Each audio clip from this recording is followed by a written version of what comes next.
Одоо бидний харж байгаа энэ эмэгтэйг Анара гэдэг.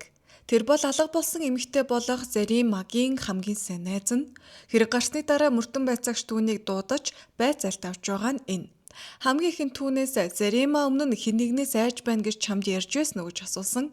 Харин тэр шууд хэлж байгаагүй. Гэхдээ өөрт нь мөн хүүхдүүдэд нь ямар нэг зүйл тохиолдох вэ гэж үргэлж санаа нь зовдөг байсан гэж хариулсан. Энэ бол албан ёсны байцаалт.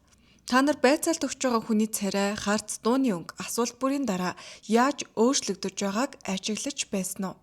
Энэ хэрэг яг тийм төвхтэй. Эхэндээ Анара гунигтай, өрөвд мөр харагддаг. Дараа нь үл тоосон мэт жуумалзаад бүр өөр нэг бичлэг дээр нүүр тулсан уулзалтын үеэр ширүүн харцаар ширтэж суудаг. Харин хэсэг хугацааны дараа сэтгэлээ барьж дийлэхгүй чангаар орилж эхэлдэг. Яг л кино шиг санагдмаар. Өнөөдрийн бичлэгтээ яг л мөрдлөгтэй кино шиг тим хэргийн тухай сонсгоно.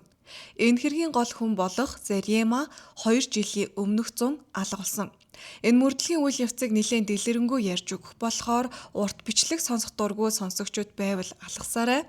10-20 минутын бичлэг үзэх дуртай хүмүүс нуршлаа гэд байдаг шүү. Тийм болохоор урт гэдгийг нь эртгэн сануулчихъя. Хин хинээ хүндлээд стрессгүй амьдарцгаая. Бичлэгээ сонсохоос өмнө дээдлийн мэд суугаа дагаагүй байгаа бол дагаарай. Миний хувьд 8 дугаар сард ажлын амралтаа авсан байгаа болохоор та нартай илүү ойр ойрхон сэрэмжлүүлэх бичлэгүүд хийж хүргэхийг хичээнэ. За ингээд одоо хэрэгтэй орцгоё.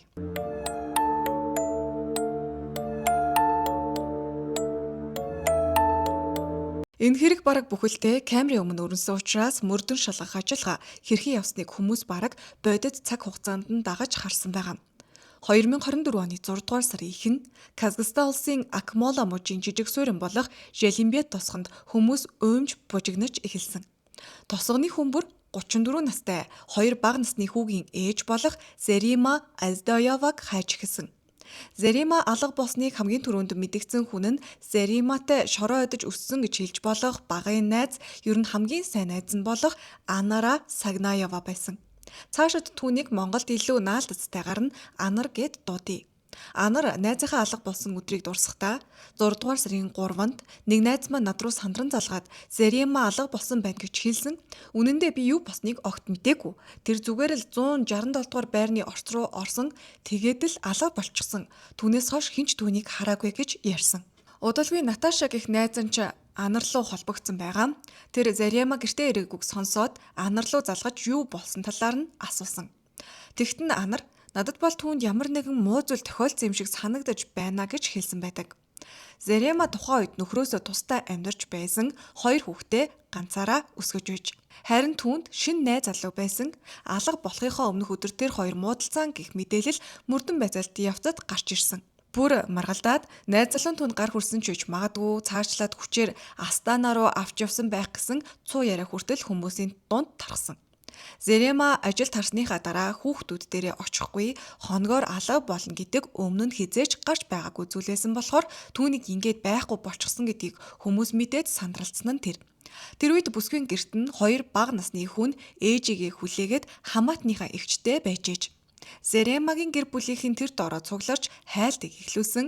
Зарима дээрээ Лида гэдэг ганц эгчтэй. Эгч нь 9 насны зүрхтэй болохоор дүүгээ багаасаа хайрлаж хамгаалж өсгсөн. Дүүгээ сургахгүй байгааг мэдээд Лида Астана хотоос найзуудынхаа хамт ирсэн байдаг.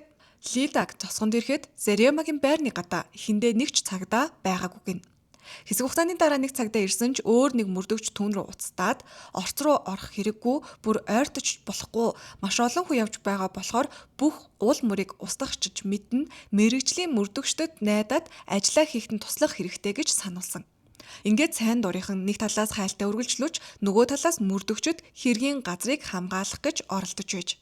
Тэр шүнд хүмүүс бараг унталгүй бүсгүйг хайсан. Маргааш нь цагдаа нар ирээд энэ байрыг бид маш олон удаа нэгжсэн бараг 100 гаруй удаа шалгасан гэж хэлсэн байна. 100 гаруй удаа шалгасан бол ямар ч сэжин байгаагүй тэгсэн мөртлөө мөрдөгчөд орц руу хүн оруулахгүй хിവэрэ байсан. Харамсалтай нь тэндээс хэрэгтэй хурууны хийж олдоогүй. Тиймээс мөрдөн байцаагчид Зарима яг хідэн цагт яг ямар мөчөд талга болсныг тогтооход туслах зүйл нь хяналтын камерын бичлэг гэж үзээд камеруудыг шалгасан. Удалгүй нэг камерын дүрс олдсон юм байна. Дүрсний чанар нь маш муу. Энэ нь хяналтын камерын бичлэгийг Заримагийн ар гэрийнхэн компьютерийн дэлгэцээс дахин бичиж авсан бичлэг байсан. Тэр бичлэгт нэлээд гол нэг эмэгтэй алхаж байгаа нь бүдэгхэн харагдана. Энэ камер Керемет гэдэг хүнсний дэлгүүрийн булан дээр байрлах хяналтын камераас бичигдсэн бичлэг байж. Энд л Зариамагийн хамгийн сүүлийн дүрс нь үлдсэн. Бичлэг дээр Зариама тайван алхаж яваа. Хожим мөрдөн байцаалтын үеэр тогтоосноор тэр яг энэ мөчөд хамгийн сайн найз анартайгаа уцаар ярьж мөн түүний зурваст хариулж байсан нь тогтоогдсон. Хэдхэн алхмын дараа Зариама гинэд эргэж хараад яг тэр үедээ бас нэг зүйл хэлж байгаа мэт харагддаг. Дараа нь гараа аманда аваачснаар камерын харагдах хүрээнээс гарч моддын цаагуур орчихсон. Мөрдөн байцаагчид өөр камерын бичлэгүүдийг нэгтгэснээр Зариама тэндээсээ гэрийн зүг өргөжлүүлэн алхсныг тогтоож чадсан. Байрных нь орцны өмнө 2 жижиг скутер хэвтэж байсан юм байна. Энэ нь болохоор 2 бяцхан хүүгийнх нь эвдэрсэн скутерүүд байж. Зариама орц руу орохынхоо өмнө эргэж хараад тэр 2 скутерийн зургийг гар утсаараа дарсан. Ингээд Зариама байрныхаа орц руу ордог. Тэгээд л алга болчихсон. Өөрөөр хэлбэл тэр орц руу орсноос хойш дахиж хинч түүнийг хараагүй гэсэн үг. Хамгийн хачирхалтай нь хяналтын камерын бичлэгүүдийг шалгахад Зариама тэр байрнаасаа буцаж гарсан ямар ч дүрс байгаагүй. Тэр орц руу орсон нь бичигдсэн хэрнээ гарч ирсэн нь огт бичигдээгүй. Үүнийг сонсоод нэг хүн өөрийн таамгийг ярьсан. Магадгүй хэн нэгэн түүнийг дуудаад өөр тийш нь эргүүлчихсэн болов уу гэж. Учир нь тэнд 2 тийшээ салаалдаг жижиг зам байдгийн байна. Камер харин орцны зөвхөн нэг замыг л хардаг байсан болохоор нөгөө талыг нь огт харуулдаггүй. Тиймээс хэрвээ хэн нэгэн нэрийг нь дуудахад тэр нөгөө замаар явсан бол камер дээр үлдэхгүй байх боломжтой. Мөрдөн шалгах явцад ил болсон зурваас дууд мессежүүдийг харахад Зариама хаашаач өөр тийш явах төлөвлөгөөгүй байсан. Тэр ердөө л ажлаасаа тараад гэрлүүгээ харж явсан юм байна. Өглөөний 6 цаг 22 минутын орчимд тэр хамгийн сайнад болох нөгөө анарлууга анараа сэрчгсэн үү хурдан хүрээд ирээрээ юм хийж идье гэсэн зурвас илгээсэн юм байна. Тэр шөнө Зариама шөнийн ээлжинд ажилласан байсан учраас маш их ядарсан нь ойлгомжтой. Зариама анар 2 бага сургуулаасаа эхлээд үе зайгүй найзууд байж. Хүмүүс хүртэл тэднийг эгч дүүс шиг л гэж ярьдаг байсан. Хоёулаа 2 хүүхэдтэй нэгнийхээ хүүхдийг харж өгнө. Гэрээ ажилтнанд туслана, завгарвал хамтдаа цагийг өнгөрөөдөг байсан. Зариамаг таньдаг хүмүүс түүнийг үргэлж их хөгжилтэй, эрч хүчтэй, инээд талцсан бүсгүй байсан гэж ярьдаг. Ингээд 2024 оны 6 дугаар сарын 3-ны өглөө тэд өмнөх шигээл зурвас дууд мессежээр ярилцаж байж. Тэр үед Зариама орцны өмнө байсан хүүхдүүдийнхээ эвдэрсэн скутерийн зургийг анарлуу мөн илгээсэн байгаа. Учир нь найз залуу нь засаж өгнө гэж хэлсэн хэрнээ өнөөдрийг хүртэл засаагүй байсан болохоор найздаа ховолсон нь тэр. Удалгүй өглөөний 6 цаг 45 минутанд Зариама анарлуу нэгэн дууд мессеж илгээсэн.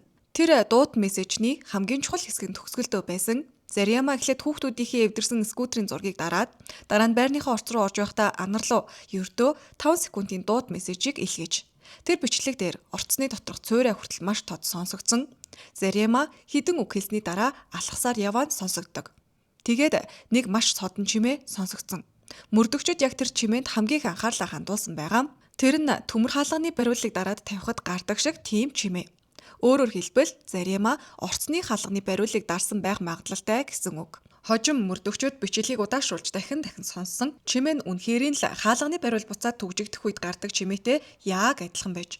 Энэ нь нэг зүйлийг хэлэх гэж байгаа. Зариама орцны хаалгыг онгойлгоод дотогшоогоо орсон. Харин хаалга нь араас нь буцаад хаагдсан. Тэгээд яг тэр мөчөөс хойш юу болсон нь хинэж мэдэхгүй нууц болсон юм. Тэр үед Зариамагийн 2 бяцхан хүү гэртээ унтаж байсан. Мөн Зариамагийн үеэл болох 20 настай Ходи гэдэг бүсгүй байж. Зариама шөнийн ээлжээсээ ирдэг өдрүүдэд Ходи урдчлаад хаалгыг нь тайлж өгдөг байсан юм байна. Ингэснээр Зариама түлхүүрээр хаалга онгойлгож чимээ гаргалгүй гэртээ орж унтаж байгаа хүүхдүүдтэй сэрээхгүй байх боломжтой байж. Тэр өглөө харин анар Зариама руу дахин зурвас илгээсэн ч хариу бол байгаагүй. Тэгээд анар Ходи руу бичиж бүх зүйл зүгээр үү? Зариама гэртээ орсон уу гэхэд нь Ходи би хаалгаа урдчлаад онгойлгочихсон. Гэхдээ игч орж ирээгүй. Одоо ч алга байна гэж хариулсан. Хожим хайлтын үеэр Ходи ч мөн адил Зариама шөнийн ээлжтэй үед би өглөө бүр 7 цагт босоод хаалгыг нь тайлж өгдөг юм а гэж ярьсан байгаа. Гэхдээ Зариамагийн эгч Лида нэг зүйлд эргэлзэж байсан. Тэр хаалга үнэндээ түгжээтэй байсан гэдэгт итгэлтэй байж. Хожим мөрдөн шалгах ажиллагааны явцад яг энэ жижигхэн мэд санагтан зөрүү маш чухал болж хэрэг тайлагдах гол зангидлааны нэг болсон байдаг. Тэр хооронд цагдаа нар эхний өдрөөсөө л байрыг бүхэлд нь нэгтсэн гэж ар гэрээхэнд нь мэдэгдэж байсан. Удалгүй лидер Кейси гэдэг Казахстаны сайн дурын хайлтын багш хайлтад нэгдсэн юм байна. Тэд тосгон болон ойр орчмын бүх газрыг самнан хайж эхэлсэн. Гэсэн ч хичнээн чайгаад Зарямагийн уул мөр олдоогүй. Хайлтад оролцсон нэг сайн дурын ажилтан дурсахдаа бид хамгийн түрүүнд Зарямагийн байрнаас хайлтаа эхлүүлсэн. Дараа нь хуршууд болон сайн дурхны хэсэг хэсгээр нь хуваагаад тосгоныг самнаж эхэлсэн гэж. Гэхдээ тэдний дунд нэг сонин мэдрэмж төрсөн хүмүүс байсан гэдэг. Лидер Кейси хайлтын багийн ахлагч Зарямагийн эгч Лидад хандахдаа чи штабаас холдох хэрэггүй. Заряма зүгээр л агаарт уур шиг алга болчихсон гэж бид итгэхгүй байна. Хэрвээ хэн нэгэн түүнийг хаа нэгтээ нуужгаад дараа нь өөр газар руу шилжүүлэх гэж байгаа бол яах юм бэ? Тийм болохоор энэ газрыг битгий орхиороо хэмээн хэлсэн. Тэр нь бол өөрийнх нь байр. Энэ нь зүгээр нэг зүүн совин байсан ч хожим хүмүүс энэ үгийг олон удаа дурсан ярьдаг. Удалгүй хүмүүс Зарямагийн хувийн амьдралагч ярилцаж байсан. Түүнийг таньдаг нэг хүн Заряма юу н хинээс ч ядаггүй. Харин нөхрөөсөө л айдаг байсан гэж нөхрийг нь сэрдэж эхэлж. Тиймээс мөрдөгчд хамгийн түрүүнд нөхөр мөн тухайн үед хамт байсан найз залууг нь шалгасан байгаа. Тэд анарын хэлсэн бүх мэдээллийг ч нэг бүрчлэн шалгасан. Эхэндээ мөрдөгчд ч бас магадгүй найз залуу нь холбоотой байхаа гэж бодож байсан ч тэр таамаг батлагдаагүй. Анар мэдүүлэг өгөхдөө найз залуу нь магадгүй буруутай байхаа гэж хэлчихсэн. Харин эсвэргээр нэг хүний үйлдэл улам бүр сэжигтэй санагдаж эхэлсэн нь хамгийн сайн найз болох анар нь өөрөө. Учир нь тэр өглөөний зурсуудыг шалгахад нэг зүйл нийцээгүй. Өглөөрт анар би одоо унтлаа 9 цагт намайг сэрээгээрээ тэгээд очиод хамтдаа хоол хийж идье хэмээн Заряма руу бичсэн байсан. Гэхдээ хайлтын үеэр хүмүүсээс мэдүүлэг авахд анар үүнээс ердөө хэдхэн минутын дараа айл хэдийн Зарямагийн гэрийн гадаа очичихсан байсан нь тогтоогддог. Байцаалтын үеэр түүнээс чи яг хэдэн цагт тэднийд очсон юм бэ гэж асуухад анар 7 цаг өнгөрөөд магадгүй 7 цаг 1 минут 4 минут тэр хавцаа байхаа. Би Кремет дэлгүүрийн хажуугаар алхаж байгаад шууд тэднийд очсон гэж хариулсан. Энэ мэдүүлэг мөрдөгчдийн анхаарлыг шууд татсан. Өөр нэг хачирхалтай зүйл нь Заряма ор сурггүй алга болсон нь ч батлагдаагүй байхад анар яагаад шууд л ямар нэгэн муу зүйл босон гэж шууд дүгнээд хамгийн түрүүнд найз залууг нь буруутгасан юм бол. Хожим хүмүүсээс анар хайлтын үеэр ямар байсан тухай асуухад тэр байнга хүмүүсийн дунд бол явж байсан, итгэвтэй хайсан гэж хэлэхгүй ч үргэлж энд тэнд харагдаж байсан. Бас байн уцтаад ямар мэдээлэл гарсныг асууж байсан гэдэг. Тэр үедээ бол энэ бүхэн найзынхаа төлөө санаа зовниж байгаа мэт харагдаж байж болох ч мөрдөн байцаагчдын хувьд анарын хэлсэн үг, хийсэн үйлдэл бүр аажмаар хоорондоо зөрж эхэлсэн байгаа. Анарын гаргаж байсан үйлдэлүүд хүмүүсийн анхаарлыг татаж эхэлсэн. Тэр ямар нэгэн зүйлээс айсан юм шиг байнга сандраад чичирч харагддаг байж. Хамгийн сонирхолтой нь мөн бусад хүмүүс тосгон даяар тарж хайж байхад анарал баг үргэлж Зарямагийн гэрийн ойролцоол байдаг байж. Нэг газар удаан явдаггүй ч хаашаа ч утсан удалгүй буцаад л байрны гадаа ирчихдэг байж. Хайлтанд оролцож байсан сайн дурын ажилтан Айзада гэдэг эмэгтэй хамгийн түрүүнд анарыг сэжиглсэн хүн нь. Тэр өмнө нь олон удаагийн эрен хайх ажиллагаанд оролцож байсан туршлагатай юм байна. Айзада хэлэхдээ миний туршлагаар хамгийн түрүүнд сандраад хүмүүсийг дуудаж байгаа хүн ихэнхдээ хэрэгт ямар нэг байдлаар холбоотойг байдгаа гэж ярьсан. Тиймээс тэр 3 дахь өдрөл Лидад нэг санал хэлсэн.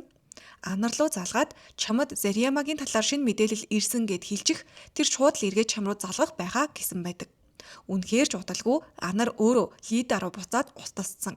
Тэгтэн Лида түүнд зориудаар нэг хүн Зарямаг тосгоноос гарах замын хажууд харсан гэсэн мэдээлэл гарсан юм а гэж хэлсэн.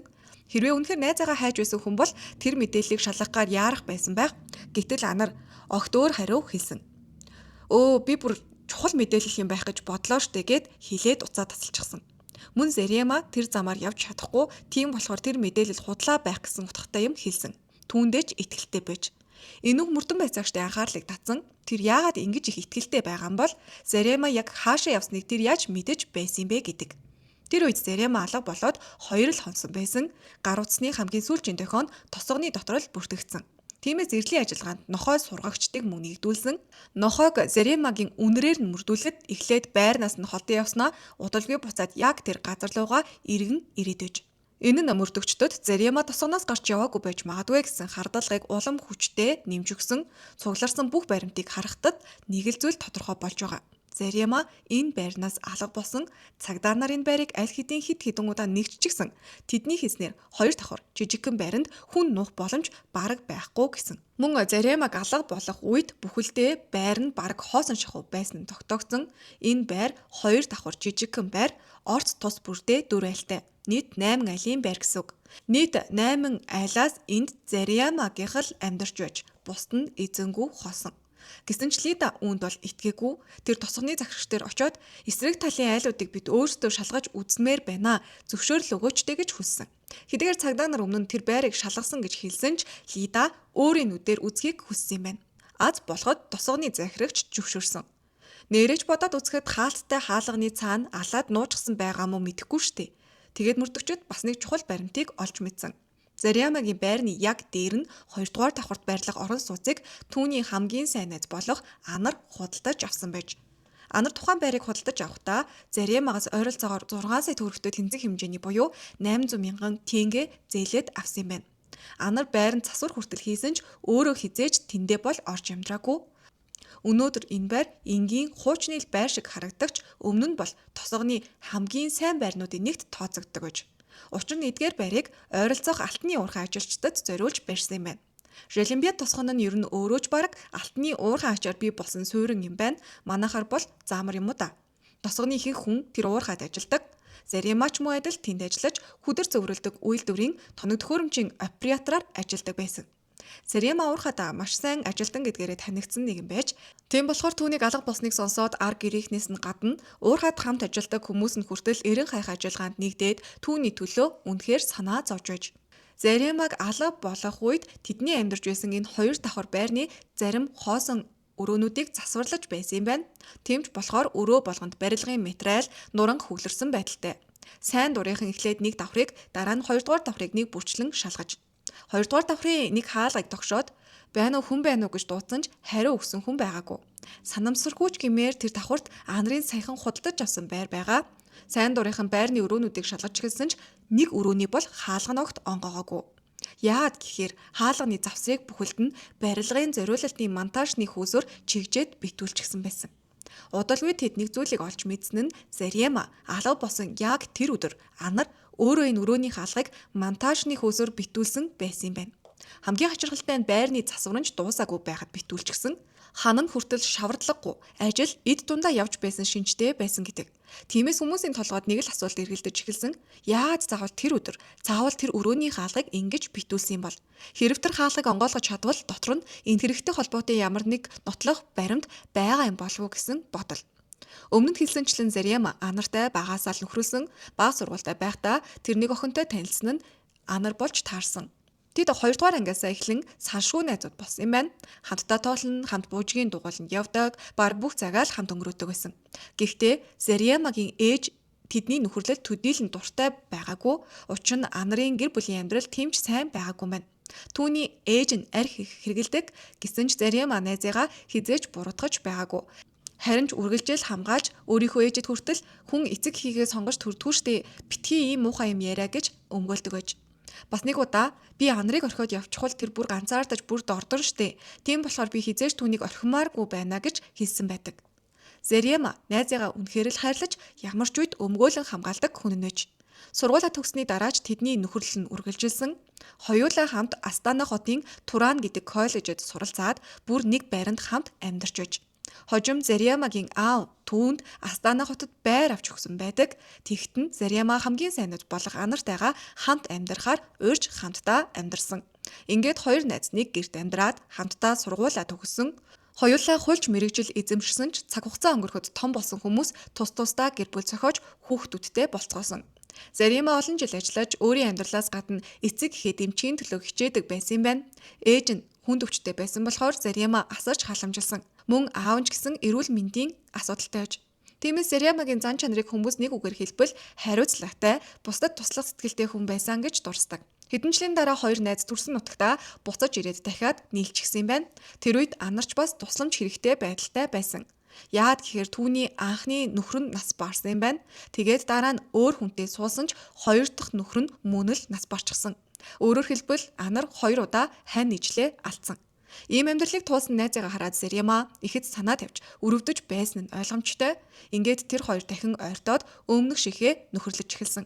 Удалгүй Зарема өөрөө ч нөхрөөсөө салаад хүүхдүүд нь Зарематай үлдсэн. Тухайд Зарема ажиллаа хийгээд амьдралаа авч явж байсан бол Анар нөхрөө алдсныхаа дараа архиуж эхэлсэн гэсэн яриа байгаа.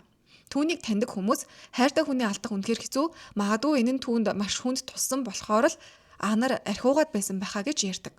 Хуршүүдийн хэлснээр Зарема Анарт маш их тусалдаг байж тэр бүр ажил дээрээс нь очиж аваад хэсэг хугацаанд өөр дээрээ байлгаад архинаас гарахт нь туслах гэж хичээж байж. Сүүлдээ Зарема хүүхдүүдээ хүртэл Анартай хамт авч явдаг болсон юм байна. Ингээд харахад Анар насанд хүрсэн амьдралынхаа ихэнх хугацаанд Заремагийн тусламж, халамжинд түшиглэж ирсэн юм шиг харагдаж байгаа. Зарема түүнийг бараг хүүхэд чигээл асардаг байсан гэж Анар өөрөө ярьсан байдаг. Гэхдээ цаг хугацаа өнгөрөхөд Анар энэ халамжнаас залхачихсан. Тэр өөрийг нь хит их хянаж байна гэж боддог болсон юм байна. Тиймээс энэ талаараа ч өөрийнхөө хайртай хүн болох Сергей Назаровт гомдлон ярьдаг болсон гин. Тухайд Анар 33 настай, түүний уулздаг залуу болох Сергей 45 настай байсан. Сергейгийн хувьд өөр хотод амьдардаг, сард 2-7 хоног ээлжээр алтны уурхайд ажилладаг цахилгаанчин байсан.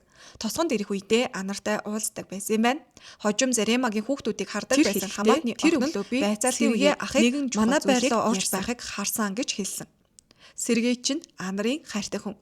Энэ хооронд сайн дурынхан Анарын сахин худалдаж авсан байрыг нямбаа шалгаж эхэлж нөгөө бүтнөмжилсэн өрөөний хаалгагч онгойлгож чадсан. Өрөөнд орсон сайн дурын ажилтан Айзада хамгийн түрүүнд цус мэт харагдах толботой 2 алчуурыг олсон байгаа. Тэр шууд цагдаад мэдэгдээд өрөөнөөс гарч коридор руу ороход хаалганы хажууд бас нэг зүйл анзаарагдсан. Тэнд цэнхэр иштэй мөн л толботой хутаг хэвтэж байсан юм байна. Гэхдээ тэр үед хинч шууд энэ бол цусаа гэж хэлж чадахгүй байсан болохоор шинжил хэнд явуулсан. Ингэж Зарема тэр өглөө үнэхээр тэр байранд байсан байж магадгүй гэсэн анхны бодит нотолгоо гарч ирсэн. Ингэснээр Анар энэ хэрэгт ямар нэг байдлаар холбоотой юу эсвэл ямар нэг зүйл нууж байгаа гэсэн хардлага улам хүчтэй болсон байгаа. Хайлтын 5 дахь өдөр Лида хүүхдүүдийн анхаарлыг багч гисэн өөр зүйлд хандуулахыг хичээсэн. Учир нь тэд хэд хоногийн турш ээжигээ хүлээгээд айц төгшүүр дунд маш хүнд байдалтай байсан. Лида хүүхдүүдийг дэлгүүр дагуулж яваад чихэр тоглоом авч өгөөд жаахан ч гэсэн сатааруулахыг хүссэн юм байна. Тэгээд хүүхдүүдтэй хамт явж байхад Заремагийн нэг хүүхэд гинэд Лидад хандаад "Лидагч бид Анарт итикэ болсон" гэж хэлж. Лида гайхаад яад юу болсон бэ гэж асуухад нь хүүхэд нэг сонин зүйлийг ярьсан. "Бид нэг нүдний шилийг олсон. Манай байрны яг эсрэг талын тэр байранд бид өмнө нь тоглодог байсан юм а." Хүүхдүүдийн ярьснаар ээж нь ажилд хараад ирэх ёстой байсан тэр өдөр өдрийн 12 цагийн үед тэр байрны үүдний оролцоо нэг нүдний шилийг олсон юм байна. Тэр шил хаалганы дэргэд хэвтэж байсан. Хүүхдүүд хараад энэ яг манай ээжийн зүүдэг шилтэй адилхан юм уу да гэж бодож. Тэгээд Анараас "Анар эгчээ энэ хэний шил юм бэ" гэж асууж. Харин Анар "Мэдхгүй, хуучин шилэл байна" гэж хэлээд хаях гэж оролцсон. Энэ яриаг сонссон Лида шууд Анар дээр очиод хүүхдүүдийн олсон тэр шил хаана байна гэж асууж. Анар хариуд нь тэр шилөө миний хуучин шил байсан. Би хог руу хаячихсан гэж эгчтэнд хариулж. Гэхдээ сайн дурынхан энэ талаар Анараас дахин асуухад тэр огт өөр тайлбарыг хэлсэн. Тэр хүүхдүүд тэр шилийг олж надад өгсөн. Би гараж руу аваачаад шүүгэнд хийчихсэн гэж ярьдаг. Энэ хоёр өөр тайлбар Лидаг маш их дургуутслыг хүрүүлсэн. Тэгээд Лида хүмүүсийн өмнө Анарт хандаад "Чи яагаад хоёр өөр зүйл яриад байгаа? Надад бол хайсан" гэж хэлчихэд "Одоо болохоор өөр юм яриад байна штэ" гэхтэн Анар "Тэр чин зүгээр л нэг хуучин шил байсан" гэж хариулдаг. Ингээд сайн дурынхан ч тэр шилийг бидэнд гаргаад ир үзүүлэтгэ гэж шаардсан байгаа.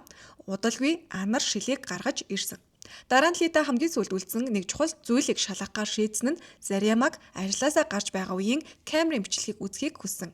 Бичлэг дээр Зарема ажилд харахдаа яг тэр нүдний шилээ зүүсэн байсан нь харагдаж. Өөрөөр хэлбэл хүүхдүүдийн олсон тэр шил бол Заремагийн хамгийн сүүлд зүүж явсан шил байх магадлал маш өндөр болжээ.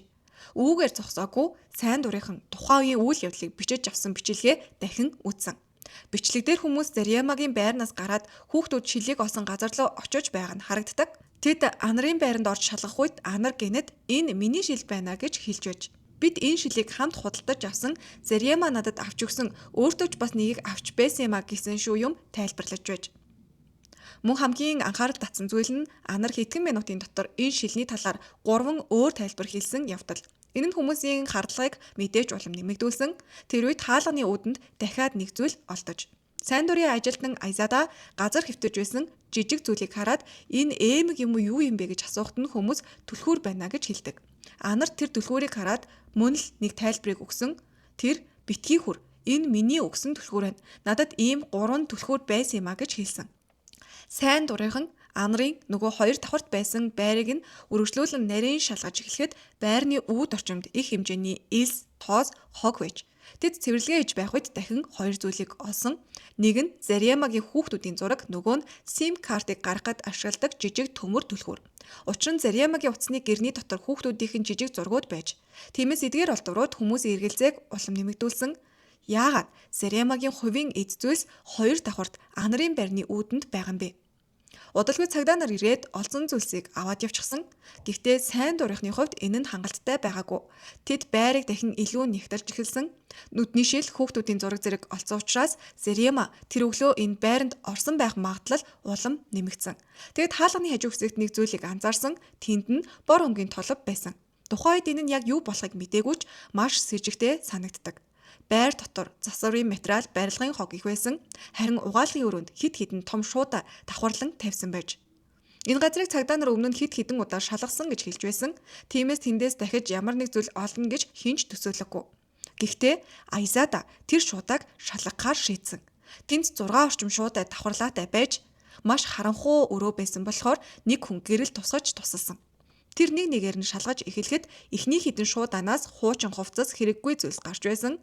Гэхдээ 3 дахь шуудааг нээх үед тэр ягаан өнгийн утасны гэрийг олсон. Утасны гэр нь эвдэрчгсэн байдалтай дараагийн шуудааг хөдлөхөд хар өнгийн гутал харагдсан. Эхэндээ тэр өөрөө ч итгээгүй. Магадгүй зүгээр нэг хуучин зүйл эсвэл өөр ямар нэг зүйл байж болох юм а гэж бодсон. Гэхдээ шалгах тусам нөхцөл байдал өөр болох нь ойлгомжтой болж эхэлсэн. Тэр шуудааг нээх үед хамгийн аимшигтай үннийг олж харсан. Тэнд Зариамагийн цогцос байсан. Тэр мөчөд бүх зүйл оронгоороо иргсэн. 3 өдрийн турш тосгон даяараа хайсан Зариама гэрийнхээ яг ойролцоо хамгийн сүлд хүмүүсийн шалгасан газруудын нэгээс олцсон. Айзада тэр үед юу хийснээ ч сайн сандаггүй гэж дурсан. Зүгээр л бүх зүйл нүдний өмнө харанхуйсан мэт санагдаж байсан. Түүний айсан дуг бусад хүмүүс сонссон гэж гэрчилдэг. Хэдэн өдрийн турш хайсан хариулт эцэст нь тэдний дэргэд байсан хамгийн аимшигтай газраас гарч ирсэн байдаг. Айзада тэр мөчөд шууд тийшээ гүйж очоод хүмүүсийн царай нөхцөл байдлыг хараад бүх зүйл ойлгогдсон. Зариамаг олсон удалгүй ар гэрийнхэн ч ирсэн. 3 өдрийн турш хайртай хүний хайсан хүмүүсийн хувьд энэ мөч хамгийн хүнд байсан. Ялангуяа Лида маш их сэтгэлээр унаж уйлан орилсон. Тэр бүхнийг өөрийн нүдээр харсан хүмүүсийн хувьд үнэхээр аимшигтай мөч байх нь мэдээж. Ойр дотных нь хүн амиа алдчихсан байдалтай шуудан дундаас олдно гэдэг. Гэхдээ хүмүүсийн толгойд нэг л асуулт эргэлдэж байсан. Яагаад өмнө нь хинч түүнийг олоогүй юм бэ? Учир нь цагдаа нар энэ байрыг 100 шахам удаа шалгасан гэж хэлсэн шүү дээ. Бүр бүх айлыг нэг бүрчлэн үдсэн гэж мэдгдсэн. Гэтэл бодит байдал дээр Зариама гэрийнхээ яг ойролцоо нөгөө 2 давхар байшин дотроо хитгэн алхмын зайд байж таарсан. 3 өдрийн туршил хүмүүс тосгоноор хайж байхад хариулт нь тэдний хамар дор. Хамгийн эмгэнэлтэй нь Зариамагийн хүүхдүүд өөрсдөө ч мэдлгүй ээжийнхээ маш ойролцоо тоглож байсан юм байна. Тэд өмнө нь нүдний шил олсон газар яг тэр хавьд тоглож байсан. Тэдний хувьд тэр зүгээр л нэг тоглох газар байсан. Харин үнийг хэрэгтэй тэнд тэдний ээж амь насаа алдчихсан байсан. Айзада Зариамаг олсны дараа гадагш гарч ирээд тэр үед яг үүдэнд Зариамагийн баг хүү ирээд та манай ээжийг олчихсан юм уу гэж асуусан. Энэ асуулт түүнд хамгийн хүнд цохилт болсон гэдэг. Учир нь хүүхдэд үннийг шууд хэлэх боломжгүй. Гэхдээ худлаа хэлэх бас хэцүү. Тиймээс тэр хүүхдүүдийг эндээс аваад яв. Энэ газар тэдэнд тохирохгүй. Тэд үүнийг харах ёсгүй гэж бусдад нь хэлсэн. Мөрдөн шалгалтын явцад нэг зүйл тодорхой болсон нь Зариама тэр дороо нас бараагүй байж болно. Түүний биед олон гэмтэл байсан нь хүч хэрглэсэн байж болзошгүйг нь харуулж байсан юм байна. Бие дээр нь түлэгдэлттэй төстэй уулмөр мөн зүүн гар хэсэгт нь хүчтэй гэмтэл илэрсэн. Энэ нь хэнийг нь түүн рүү хүч хэрглэсэн байж болохыг харуулж байгаа. Зариамаг таньдаг хүмүүсийн хувьд нэг зүйл тодорхой байсан нь Зариама маш хүчтэй эмэгтэй амархан юмд бууж өгдөг хүн биш. Тиймээс ганцаараа нэг хүнтэй тэмцээд дийлдэхгүй байх магадлалтай гэж хүмүүс бодож байсан. Магадгүй түүнийг эхлээд хүчээр унгааж ухаангүй болгосон байж болох юм. Магадгүй түүнийг эхлээд хүчээр унгаагаад ухаангүй болгосон байж болох юм. Шүүх эмнэлгийн дүгнэлтээр Зариамагийн биед маш хүнд гэмтлүүд илэрсэн. Түүний хид хідэн хавирга хугарсан байж мөн үсийг нь зулгаасан нүүр хэсэгт нь маш хүнд гэмтэл учирсан байсан. Түүнчлэн хоолой орчимд гэмтэл байсан нь түүнийг боомлсон байж болохыг харуулсан. Энэ бүх мэдээлэл тусганых нэг зочирдуулсан. Гэхдээ Зарьямагийн үхлийн мэдээг сонссны дараа хоёр хүний үйлдэл хүмүүсийн анхаарлыг хамгийн ихээр татсан. Нэг нь түүний хамаатны хүн болох Ходи, нөгөө нь хамгийн ойрын найз болох Анар. Зарьямаг олсон тэр өдөр Анар уйлаагүй. Мэдээж хүн бүр уу гашууга өөр илэрхийлдэг. Зарим хүн уйлдаг бол зарим нь дуугүй болчихдог. Гэхдээ Анар тэр үед зүгээр л тамхи татаад сууж иж. Түүний гар маш их чичирж байсан нь харагдсан гэдэг. Тэр нэг тамхины араас нөгөөг хасаагаад л юу болж байгааг ойлгох гэж байгаа мэт сууж байсан. Хүмүүсийн ярьснаар ялангуяа нүдний шлийн тухай яриа гарснаас хойш түүний байдал улмал гачирхалтай болж харин Зарьямагийн хамаатны охин болох Ходигийн үйлдэлч мөн хүмүүсийн анхаарлыг татсан. Цогцыг олсон үед Ходи Зарьямагийн гэрт нь байсан юм байна. Тэр галт тогоонд хоол хийж байсан. Гэтэл хэсэг хугацааны дараа Ходи цонхоор үсэрч гарсан нь тодорхойлсон. Тэр шууд гүүгээд явсан юм байна. Тэр үед гуталтайгаа гүйж явсан нь хүмүүсийн санаанд үлдсэн. Мөрдөн шинжилгээний баг ирэхэд ойролцоогоор 40 минут өнгөрсөн байж. Хамгийн сонин нь галт дээр хоол асаалттай үлдсэн байж. Ходи хоол хийж байгаад яагаад гинэд ингээд үсрээд гараад гүйчихсэн нь ойлгомжгүй. Тэр айсандаа ингэсэн юм уу эсвэл зочиролд ороод ингэсэн юм уу? Яагаад тэр бүхнийг орхиод цонхоор үсэр цухтах хэрэг гарсан юм бол гэдэг асуулт байсан. 2 цагийн дараа Ходи буцаж ирсэн байдаг. Тэр би муурай хайгаад гарсан муур маань гинэд зүхтчихсан юм а гэсэн тайлбарыг өгсөн. Гэхдээ мэдээж энэ тайлбар олон хүний хувьд итгэмээргүй санагдана. Учир нь хамт амьдардаг авгагч нь нас барсныг мэдсэн хүн хамгийн түрүүнд гүйж очих ёстой мэт санагдана. Гэтэл тэр цонхоор үсэрч гараад муурны араас явсан гэхээр ингээд Зарьямагийн цогцоос алдсны дараа хүмүүс Анарын талаар бүрч илүү ярьж эхэлсэн. Яагаад гэхээр тэр Зарьямагийн нүдний шилийг өмнө нь харсан. Гэхдээ энэ тухай хүндэж хэлээгүй. Мөн хайгуулын үеийн түүний бусад үйлдэлүүч хүмүүсийн эргэлзээг улам нэмэгдүүлж байсан. Энэ үед Зарьямагийн хамаатны Ходиж бас анхаарлыг давхар татсан. Хайлт ихэснээс хойш хоногийн дараа Ходи цагдаад мэдүүлэг өгөхдөө Зарьяма алга болсон өглөө Сергей Назаровыг манай орц руу орж байхыг харсан. Би энэ тухай Анарт хэлсэн гэж хэлсэн юм байна. Түүний хэлснээр бол Анар энэ тухайн сонсоод маш хүчтэй хариу үзүүлсэн. Ходигийн ярьснаар бол Анар хэлэхдээ хэрвээ чи хин нэгэнд хэлбэл би чамайг шоронд оруулж алжиж чадна шүү гэж сүрдүүлсэй хэмээн мэдүүлсэн. Гэхдээ энэ мэдүүлэг бас эргэлзээ дагуулсан байна. Учир нь хайлтын өдрүүдэд Ходиг хид хідэн удаа асуухад тэр би юу ч мэдэхгүй гэж хэлж байсан. Лида их чинь хүртэл хэрвээ чи ямар нэг зүйл мэдэж байвал надад хэл. Эн чинь Зарьямаг олоход туслана штэ гэж гуйж асууж байхад Ходи мэдэхгүй гэж зүцгсээр л байсан. Харин Сергей Назаров баримтлагдсан ч өөрийгөө буруугүй гэж мэдүүлсэн юм байна. Түүний эсрэг шууд нотлох байрамд байгаагүй. Зарьямагийн байрны ойролцоо хэсэг хугацааны дараа явж байгаа дүрс бичлэгэл байсан. Мөрдөгчд түүнийг байцаагаад сулалсан. Ингээд сэжиг зөвхөн Сергей дээрч биш Анар болон Ходи рууч чиглэж эхэлсэн байгаа. Энэ гурван хүнийг Зарьямагийн эсрэг хөдлөх ямар шалтгаан байсан юм бол? Зарьямагийн ар гэрийнхэн хоёр боломжит шалтгааныг авч үзсэн. Эхнийх нь хяналт. Зарьяма маш хөдөлмөрч хүн байсан. Харин Анар бол тухайн үед ажилгүй Зарьямагийн тусламж дэмжлэгт ихээхэн туршилдаг.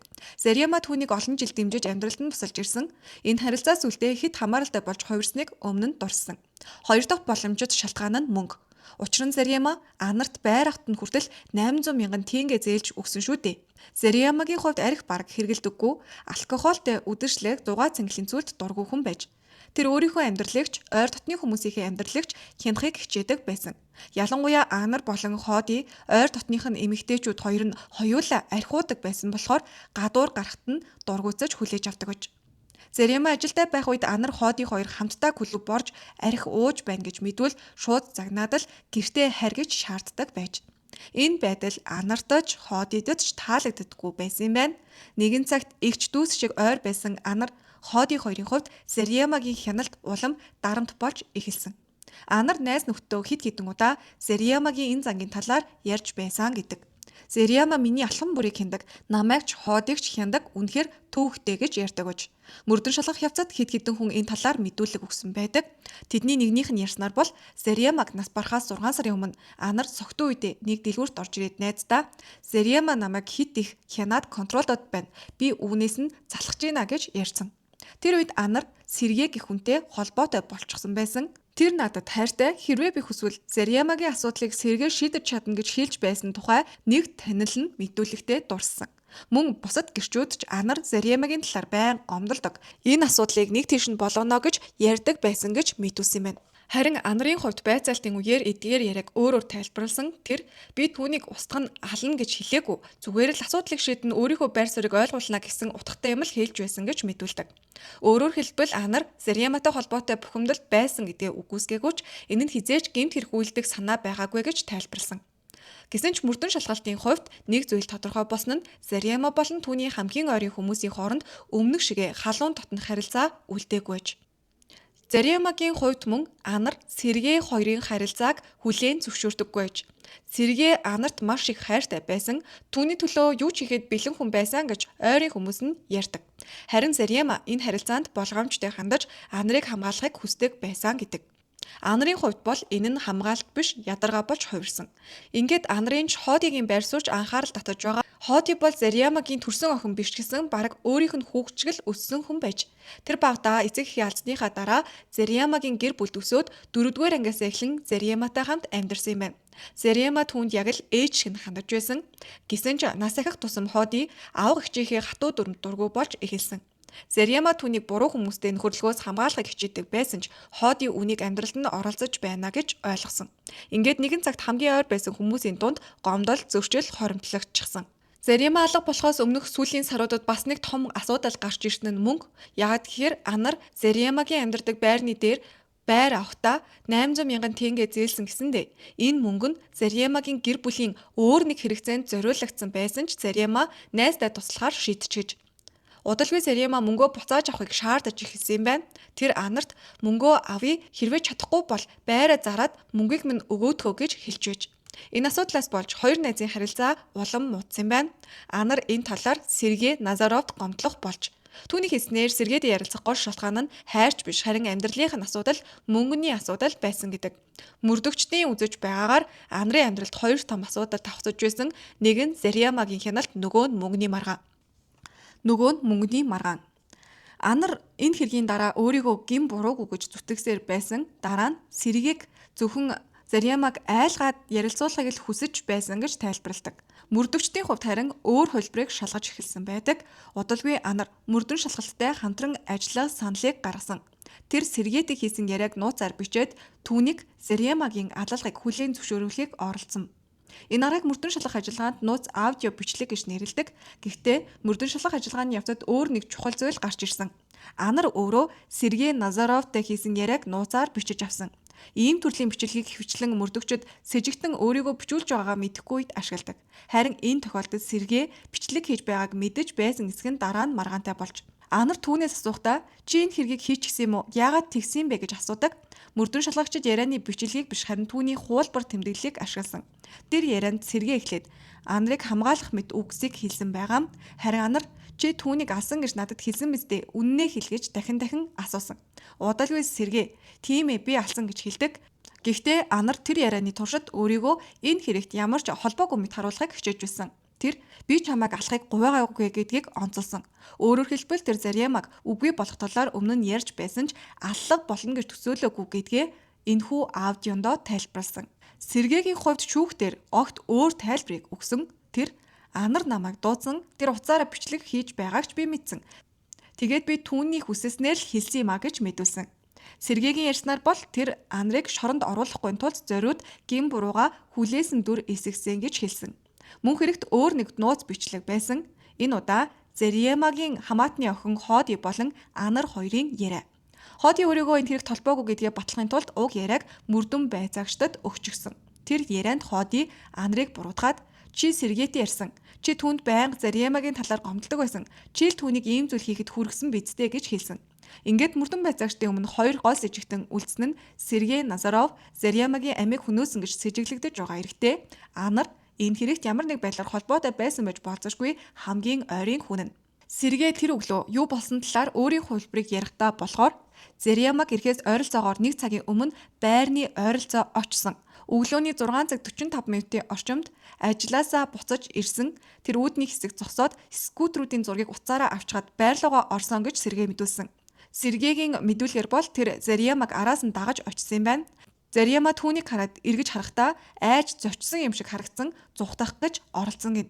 Харин мөрдөн шалгагчдын үзэж байгаагаар энэ хувилбар нь эргэлзээтэй. Учир нь Зарьяма амархан айдаг хүн биш байсан. Тэр ямар нэг зүйл харсан эсвэл аюул мэдэрсэн байж болох юмаа гэж таамагласан. Шүүх хэмнэлийн дүгнэлтээр түүний толгойд хүчтэй цохилтын улмаас үүссэн том хэмжээний гэмтэл байсан нь тогтоогдсон. Үүний дараа Сергей түүнийг барьж хүч хэрэглэн ан нарын байлуу чирсэн гэж мөрдөн шалгагчид үзэж байгаа. Сергейгийн өөрийн мэдүүлгээр нь харин тэд байрны үүдэнд хүрэх үед Зарема унсан. Тэр үед амьсгалж хөдөлж байсан. Гэхдээ удалгүй ямар ч амьд байгаа шинж тэмдэггүй болсон гэж хэлсэн. Сергейгийн мэдүүлгээр бол тэр Заремаг хэсэг хугацаанд боож байгаад сулсан юм байна. Би түүнийг ухаангүй болсон байхыг харсан. Судас барьж үзэхэд цохилт мэдрэгдээгүй гэж мэдүүлсэн. Мөрдөн байцаагчид дараа нь хэргийн газрыг сэргээн үзүүлж байранд Сергейгээс тухайн өдөр яг юу болсон талаар өөрийн биеэр харуулахыг шаардсан. Тэр Заремаг хэрхэн барьсан, хаанаас дагуулж орсон, цогцыг хэрхэн нуусан талаар үзүүлсэн. Сергейн хэлснээр тэр Заремаг ан нарын байр руу чирж оруулсны дараа шуудагаар бүтээгээд хаалга хаагаад явсан юм байна. Тэр байрнаас гарахын өмнө хэн нэгэн байгаа эсгийг шалгасан гэж мэдүүлдэг. Харин хамгийн анхаарал татсан зүйл нь өглөөний 7 цаг 33 минутанд Сергей ан нар руу залгасан. Би бүхнийг зохицуулчихлаа, цэвэрлжчихлээ гэж хэлсэн гэсэн мэдээлэл. Ер нь Сергей Назаров гэж хэн байсан бол түүний талаар олон нийтэд маш бага мэдээлэл байдаг. Тэр өмнө нь ял шийтгэлгүй салсан нэг хүүхэдтэй дээд боловсралтай 45 настай эрэгтэй. Ан нарын мэдрүүлгээр бол тэр математикч мэрэгжилтэйч уул урахад цахилгаанчин хийдэг байсан гэсэн. Заримдаа архитектурлын хэрэгэлдэг байсан ч хэрэг гарсан өглөө согтуу байгаагүй. Сергей Заремаг хүлээж байхдаа уцаараа ном уншиж суусан байдаг. Гаднаас нь харахад энгийн нэг өдөр шиг. Гэхдээ хэдхэн цагийн дараа тэр аимшигтай хэрэгт гол сэжигтэн болсон. Сергейг баривчилснаас 3 хоногийн дараа ан нар мөн баривчлагдсан байгаа. Түүнийг алалгыг захиалсан, хамтран оролцсон, мөн хэргийг нүүн дарагдуулсан байж болзошгүй гэж баривчилсан. Ан нар Сергей рүү залгасан гэдгээ хүлээн зөвшөөрсөн ч тэр надад бүхнийг зохицуулсан гэж хэлэхэд би айгаад шууд уцаа таслаад дугаарыг нь блоклсон гэж тайлбарладаг. Ингээд мөрдөн байцаагчдын хувьд нэг асуулт үлдсэн. Хэрвээ ан нар үнэхээр юу ч мэдээгүй байсан бол Сергейгийн би бүхнийг зохицуулчихлаа гэсэн үг яг юу гэсэн утгатай байсныг тэр яагаад тэр доор нь ойлгосон бэ?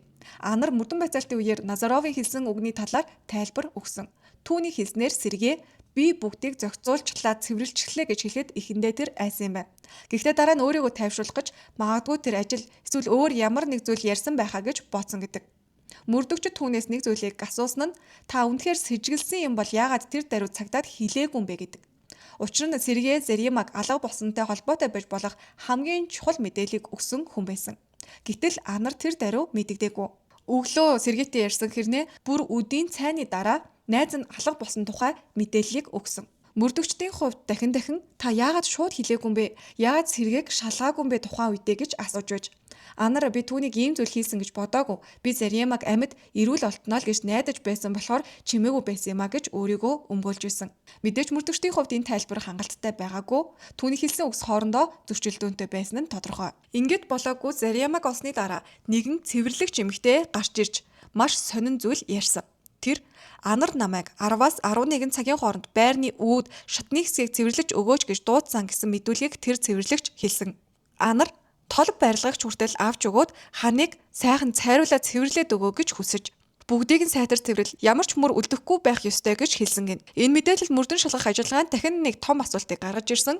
Ан нар яагаад Заремаг хайж байх үед хамгийн түрүүнд цэвэрлэгээ хийх шаардлагатай болсон юм бэ? Цэвэрлэгч эмэгтэй мэдүүлэг мөрдөн шалгах ажиллагаанд ийхүү маш чухал сэжүүр өгсөн. Ер нь тэнэг хүнч энэ байдлаас ойлгон штэ. Цэвэрлэгээний бодис авч өгөөд ямар ч толов үлдээх хэрэггүй гэдэг чинь өөрөө сэжигтэн гэдэг нь тодорхой. Цэвэрлэгч бүсгүй гарч мэдүүлэг өгсөний дараа хайгуулын нохойнууд яагаад Заремаг олж чадаагүй гэдэг нь мөрдөгчдөд тодорхой болсон. Байрны үүд ойролцоох хэсгийг хүчтэй цэвэрлэгээний бодисоор цэвэрлээд үнэрийг дарах гэж оролцсон байсан болохоор ноход олоогүй байх. Нохойнууд үнэр авч байсан ч цогцос байсан хэрсэг рүү орж чадаагүй. Ингээд мөрдөн шалгах ажиллагаа үргэлжилж явах үед Заремагийн гэр бүлийнхэн болсон явдлыг өөрөөр харсан. Тэдний үдснээр бол энэ хэрэг урьдчилан төлөвлөсөн байж болно. Тэдний анхаарлыг татсан зүйлсийн нэг нь хүүхдүүд болон нохойтой холбоотой. Өмнө нь ан нарын хүүхдүүд ихэвчлэн Заремагийн хондог байсан ч хэрэг болохын өмнөх өдөр ан нар хүүхдүүдээ гэртээ авааччихсан байж. Мөн Заремагийн нохтыг хашаанаас гаргаад гаражийн арын сарвчанд уйсан байж. Гэр бүлийнх нь нохоо байсан бол тухайн шөнө эзнээ хамгаалж болох байсан гэж үздэг. Ан нарын талын тайлбар нь хөшөөд золбин нохооноос болж гомдол гаргасан болохоор би сарвчанд хийсэн гэж тайлбарласан. Мөн Анар мессежээр 9 цаг хүртэл унтан намайг сэрээгээрэй гэж Зариамаа руу бичсэндээ бодит байдал дээр өглөөний 7 цагт аль хэдийнэ Зариамагийн байрны гадаа оччихсон байсан. Тэгээд мөн Зариамагийн биед байсан олон гэмтэл гэр бүлийнхнийх нь эргэлзээгч улам нэмэгдүүлсэн.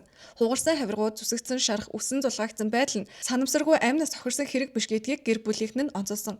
Гэсэн ч мөрдөн байцаалт шүүх энэ тал дээр хангалттай анхаараагүй юм байна. Харин Сергей өөрийн тайлбараар Зариаматай ярилцах гэж л очсон хүчээ хэтрүүлснээс болж санамсаргүй амь насанд нь хүрсэн гэж мэдүүлсэн. Тэр Зариамаг айлгаад асуудлыг шийдэх гэсэн боловч нөхцөл байдал хяналтнаас гарчихсан л гэж тайлбарласан. Эцэст нь Сергей Назаровыг хүн амны хэрэгт харин Анарыг хүн амны хэрэгт өдөөнд түрхэрсэн болон хамтран оролцсон хэрэгээр яллагдагчаар татсан. Зариамагийн биед маш олон гэмтэл байсан учраас үүнд тайлбар өгөх шаардлагатай. Сергейгийн тайлбараар бол түүнийг түлхэлцэх үеэр Зариама унаад толгоогоо бетонд зогсон, дараа нь өөрөө дээрээс нь унсан гэсэн хувилбар. Гэхдээ Зариамагийн гэр бүлийнхэн энэ тайлбарлалт нь итгээгүй. Учир нь шинжилгээгээр түүний биед байсан бүх гэмтэл амьд байх үед нь үүссэн гэж тогтоогдсон. Олон шарахтай амьд байхдаа ийм гэмтэл авсан хүний үхлийг яагаад онц хэрцгий арга хэрэгэлсэн гэж үзээгүй гэдэгт тэд гомдолдог. Сергей нүүрний зүсэгдсэн шарах, хугарсан хавирга зэрэг гэмтлүүдийг байранд байсан барилгын материал, шилэн зүйлс цогцтой унсантай холбоотой л гэж тайлбарласан. Харин Анарын оролцооны тухайд мөрдөн байцаагчид түүнийг шууд хамтран оролцсон гэдгийг бүрэн нотлож чадаагүй юм байна. Түүний хэрэг үйлдэхэд түлхэж зүгсэн байж болохыг тогтоосон. Гэсэн ч шүүхийн шийдвэр гарахын өмнө хэргийг дахин ангилаад Анарын хувьд хүн амны хэрэгт өдөөн түрхэрсэн болон хамт оролцсон гэх зүйл ангиудыг хэрэгсгүй болгочихж. Эцсийн шийдвэрээр Сергей Назаров 10 жилийн хорих ял авсан. Анар хэрэг нуун дарагдуулсан гэх үндслээр ердөө 2 жилийн л ялыг авсан. Хоодигийн хувьд гэмт хэрэгт оролцсон нь нотлогдоогүй. Зариамагийн гэр бүлийнхэн шүүхийн энэ шийдвэрт сэтгэл хангалуун биш байдаг. Тэдний үзэж байгаагаар ийм олон гэмтэл авчихсан байхад зүгээр л энгийн хүн амны хэрэг гэж үзсэн шудраг бусаа гэж үздэг. Мөн Анарын авсан ял хамгийн гомдол төрүүлсэн зүйл нь олон жил хамтдаа байсан. Өөрт нь туслаж дэмжиж ирсэн хамгийн дотны найзынхаа үхэлд харамсаж уушлал хүссэн ганц ч үг хэлээгүй явдал. Зариамагийн гэр бүлийнхний хамгийн хүлээж байсан зүйл нь Анарын гэмшил байсан. Тэд шүүхтэр түүнээс чи болсон явдалд харамсаж гинөө гэж асуухад тэр эцэст нь уйлаад олон жил дотны найз байсан хүнээ алдсандаа харамсаж байгаагаа хэлсэн юм байна. Гэсэн ч түүний гэмшил нь үнэн байгаагүй, харин ч Сергей рүү өөрийн хэргийг буухах гэж тийм хандлагыг гаргасаар байж. Шүүхийн дараа Анар бараг 2 жил хүрэхгүй хугацаанд ял эдлээд суллагдсан юм байна. Анар бүр дахин олон нийтийн сүлжээнд идэвхтэй болж гарч ирээд өөрийн амьдралын тухай нийтлэх болж. Зариамагийн ойр дотны хүмүүс үүнийг нь хараад мэдээж тухтай байхгүй нь ойлгомжтой. Тэдний хувьд хамгийн хүнд зүйл нь Зариама амьдралынхаа туршид Анар найзынхаа төлөө байсан ч эцэст нь түүнээс урвалд мэдэрч энэ хорвоог орхисон. Анар суллагдсныхаа дараа өөртөө бурууг өгөх биш харин ч бүр нөгөө хамаатны дүү охиныг нь хүртэл буруутгаад хаалттай байсан тэр бүхнийг сонссон л байх ёстой гэж ярьсан байдаг. Энэ жилийн хувьд Зариамагийн баг хуун 4-р ангиа төгсөж ээжгүүгээр баяраа тэмдэглэсэн байна. Хүүхэд хичнээн том болсон ч ээж нь хэрэгтэй, хүн бүрт ээж хэрэгтэй байдаг шүү дээ хэмээн Лида эгч нь дурсан. Одоо Зариамагийн хүүхдүүд аавынхаа хамт амьдарч байгаа юм байна. Тэд ээжийнхээ үхлийг маш хүндээр хүлээж авсан. Сургууль дээр очиход хүртэл хэцүү болж нэг хүүхэд нь бүр ном уншихаа түрх хугацаанд болсон байдаг. Тэд харин спортоор хичээлж дахин хичээлдээ орж сэргэлтийг спортоос олж авсан юм байна. Зариамагийн эгч Лида дурсахдаа бид буруутай хүмүүс шийтгэлээ зохиох ёсоор нь аваасай л гэж хүссэн. Магадгүй тэр үед л бидний сэтгэл арай тайвшрах байх. Гэсэн ч шүүх шудраг байгаагүй гэж хэлсэн. Бид энэ ертөнцид үлдсэн харин манай дүү нөгөө ертөнцид байгаа гэж тэр мэдүүлэг өгсөн. Ийм харгас зүйл болж шудраг ёс тогтохгүй байх нь хамгийн их өвтгсөн биз. Энэ түүх бидэнд нэг зүйлийг дахин сануулж байгаа. Заримдаа хамгийн хүнд шарахыг танихгүй хүн биш, хамгийн ойр дотны хүн үлдээдэг. Итгэл, нөхөрлөл, хайр гэдэг зүйл хүний амьдралын хамгийн үнэтэй зүйлсийн нэгч буруу хүнд өгөгдсөн итгэл ямар аимшигтай үр дагаварт хүргэж болохыг энэ хэрэг харууллаа. Зарим асуултын хариу өнөөдрийг хүртэл тодорхойгүй хэвээр үлдсэн. Зарим хүмүүсийн хэлсэн үг, хийсэн үйлдэл, нуусан зүйлс олон хүний эргэлзээг дагуулсаар л байгаа. Харин хамгийн их хохирсон хүмүүс бол энэ бүхний дунд хайртай хүнээ алдсан гэр бүл ээжигээ үгүйлэн өсөж байгаа хүүхдүүд юм.